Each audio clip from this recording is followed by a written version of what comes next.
Remember I told you about Dr. Bruce Perry and the Child Trauma Academy? Here's a study that he did on the neglected child. What you see here on the right, on the left, I mean, is a 3-year-old child's brain who got hugs, kudos, affection, okay? In my mind, I see high fives and, you know, this good stuff. If he says, I can't do it, there's that encouragement of saying, you can do it, try again. Don't give up. But the brain on the right, this young man didn't. There was no love and attachment. There was no kudos. How many of you know about the self-fulfilling prophecy? Self-fulfilling prophecy says if you tend to hear something like, you're stupid, you're dumb, you're not worth it, I don't even know why I had you, and you hear that over and over again, eventually you will become to think, I'm stupid, I'm dumb, I'm not worth it, I don't even know why I was born. That's what the self-fulfilling prophecy says. And so here's a great image of how words and the power of touch matter. If you look in here, you see all this white matter. But if you look in here, you see a lot of gray matter. Remember the neurons. Every second, 700 neurons are being made. And so when I see this picture, and I see this brain, I think of my son. I think at 1.5 years, that's pretty much the way Marcus's looked, if not darker. Because those neurons weren't being created, and therefore making it very difficult.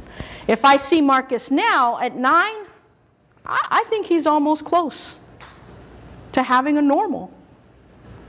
It can change. We do know that. Problems you're going to see in our young children. You may see that disrupted attachment. This is a child that lives to survive and not for building emotional relationships. You may see a lot of this in our homeless kids.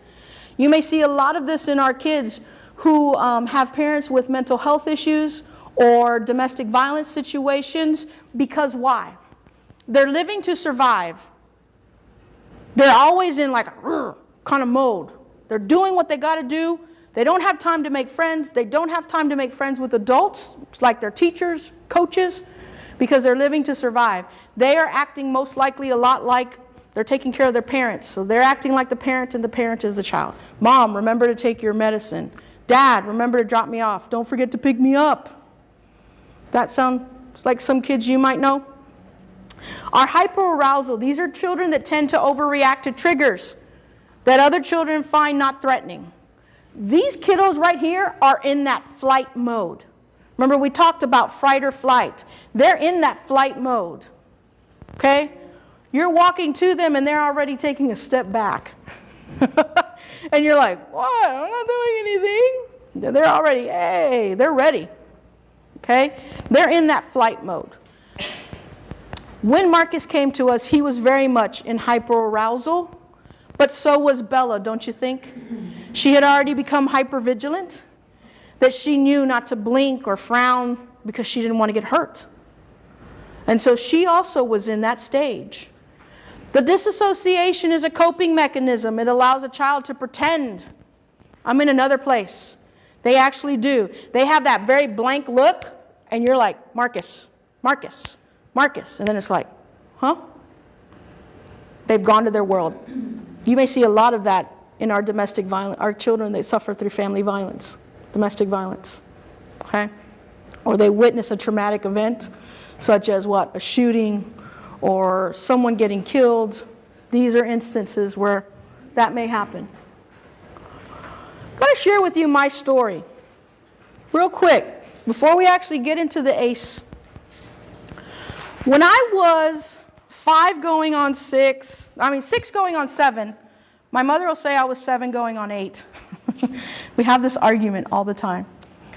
But my father had just come back from the Vietnam War. And he came back a very different man. And the reason I say he came back a very different man, he was an alcoholic, and he had tried some drugs that I know of to this day. I never saw that, but you never know. But I do know that he was an alcoholic. He would come home at night, and back then there were vinyl records. And so we knew that when he put on this certain vinyl record, and it was a certain singer, we knew that he was going to beat my mom.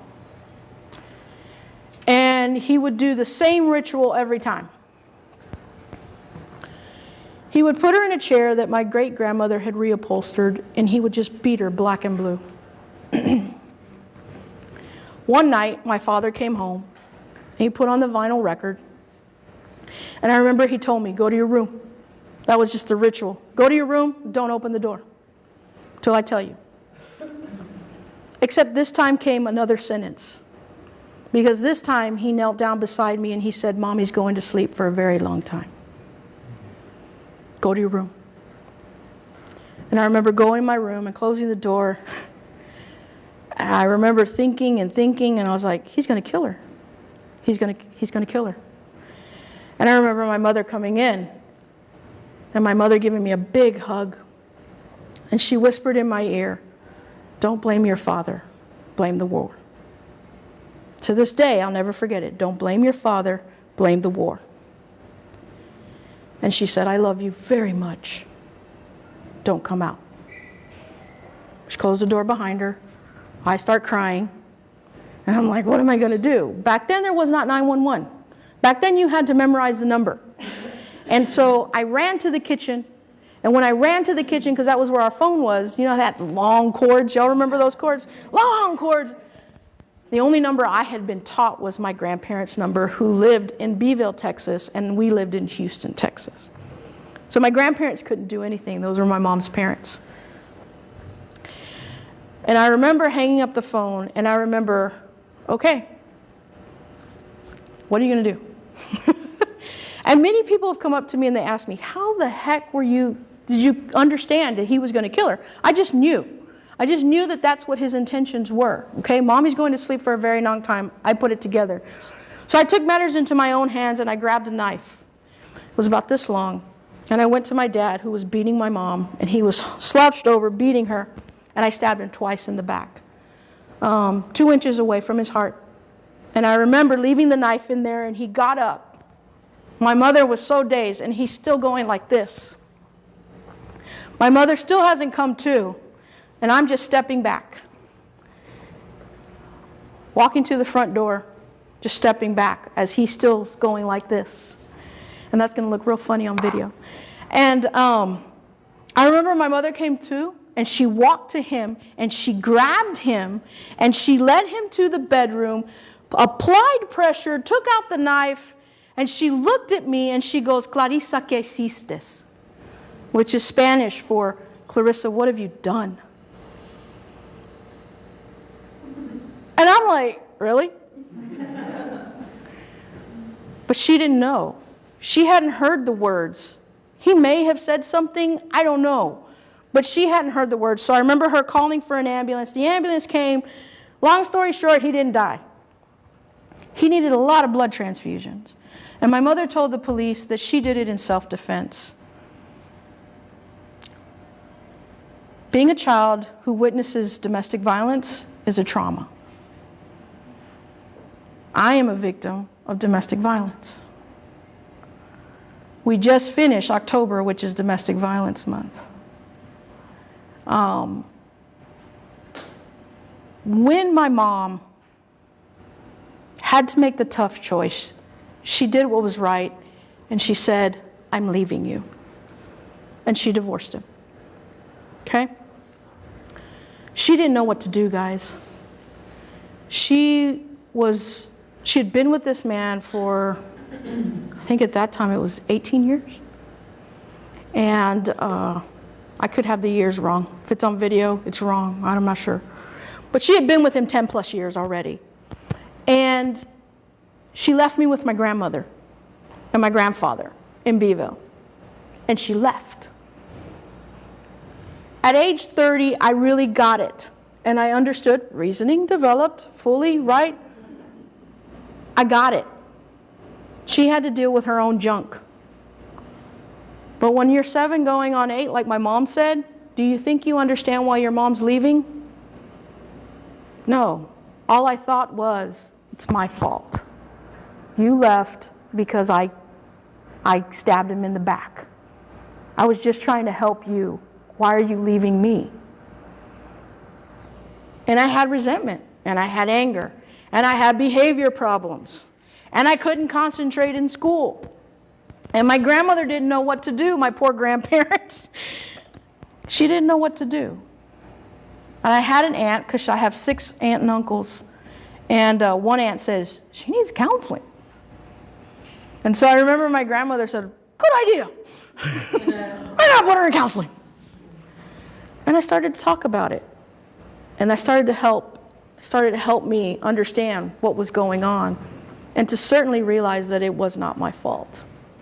And even with counseling, it still didn't click until I was like I said, in my 30s, that, oh, you had to deal with your own junk. I get it now. The actual ACE study questionnaire, if you're ever curious about it, you see that I included the CDC link on there, on one of your slides. You can always go there and, whether you're male or female, you click on the right appropriate quiz. It's over 100 and something questions, right, ladies? I mean, it was long. Dr. Ann Jennings with the Anna Institute really got into the ACE study and really wanted to look into it because of her daughter who suffered from schizophrenia. If you ever have a chance to look up her website, the Anna Institute, you can see her daughter's story and how her struggle through the mental health system was really just, it was hard and complicated. And she realized that this mental health was a huge part of many other factors in her life. And then she started paying attention to the ACE study that was happening, that the Kaiser Foundation was doing.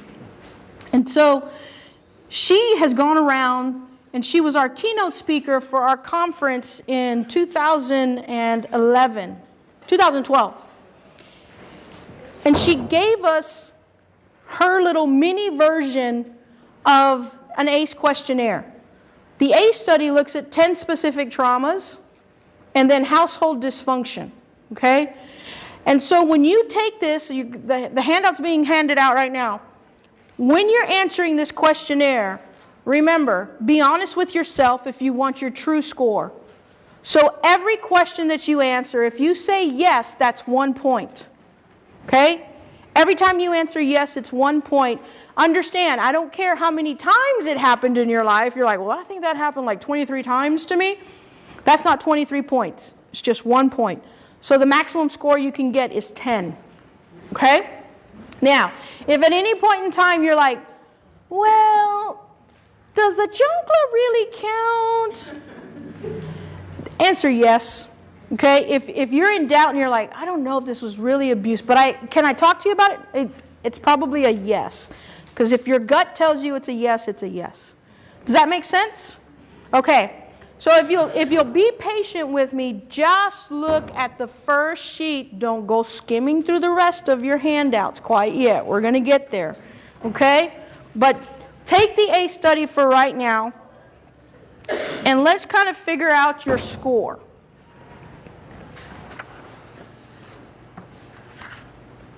I'm going to show you a quick video clip so you still have some more time.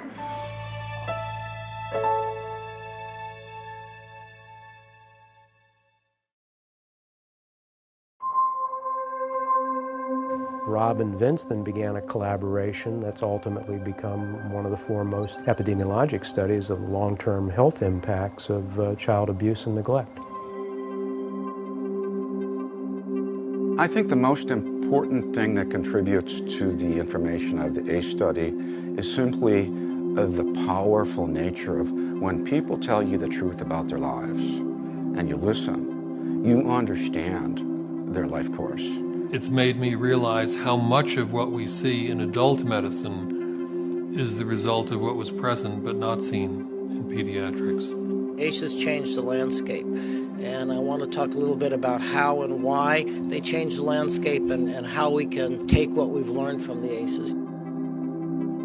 It's just not a social worker's problem. It's just not a psychologist's problem. It's not a pediatrician's problem. It's not a juvenile court judge's problem. It's everybody's It changed the landscape because of the pervasiveness of the ACEs, the huge number of public health problems, expensive public health problems, depression, substance abuse, sexually transmitted diseases, cancer, heart disease, chronic lung disease, diabetes. As the ACE score goes up, the likelihood of chronic, self-acknowledged chronic depression goes up, so that at ACE score 4 or higher, you're bumping a prevalence of 60%, 60% in women, and about 35% in men. This is the percentage of people that ever smoked cigarettes, and here's the percentage of current smokers. You know, we could switch the titles on these slides now. You wouldn't know which was from the Kaiser Health Plan and which was a general population sample in Washington. So how do those people, without the conventional risk factors, end up with coronary disease?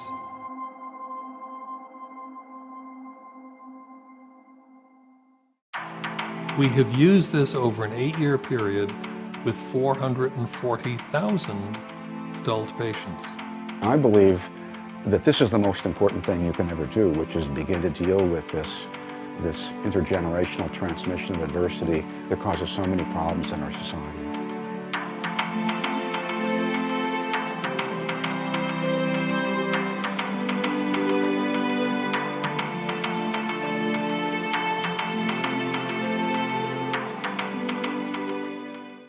Dr. Anda and Dr. Filetti are the two men who came up with the ACE study.